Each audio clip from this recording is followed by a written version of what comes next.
सुभद्रा योजना रे आसिला बड़ अपडेट।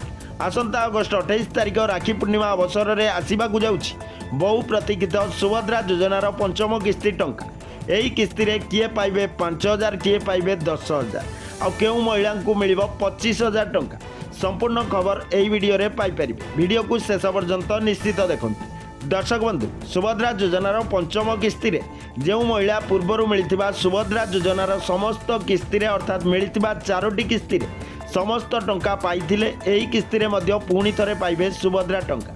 एही महिला मानकु पुणी थरे गोटे किस्ती 5,000 टंका प्रदान करिवे सरकार। या छड़ा जो महिला एप्रिल मासरे होइतिबा आवेदन प्रक्रिया रे प्रथम थर पई आवेदन करिथिले सेमानकु मध्य एही किस्ती रे प्रथम थर पई सुभद्रा टंका प्रदान करिवे सरकार। एही महिलांकु मध्य गोटे किस्ती अर्थात 5,000 टंका प्रदान करा जिवो बोली उपमुख्यमंत्री सूचना दैछन्ति। एबे आसंतु जानि नेबा केउ महिला को सुभद्रा योजनार 10,000 एवं केउ महिला को 15,000 टंका मिल पारे। जो महिला माने पूर्वर प्रथम द्वितीय और तृतीय किस्ती रे सुभद्रा टंका पाइछन्ति किंतु चतुर्थ किस्ती रे सुभद्रा टंका आसी नथिला।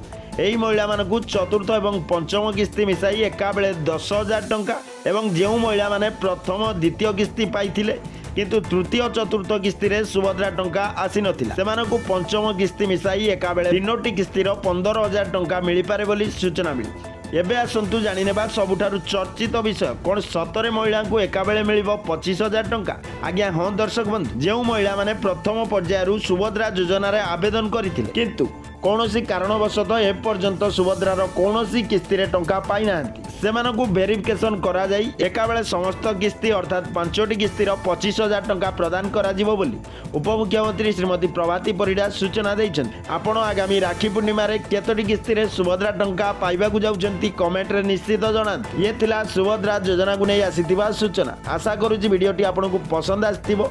जदि वीडियो आपनकु पसंद आछि गोटे लाइक करी चैनल को सब्सक्राइब करनियो। पुणी देखाबो नुआ गोटे इनफॉर्मेटिव वीडियो सहित से पर्यंत जय जगन्नाथ। धन्यवाद।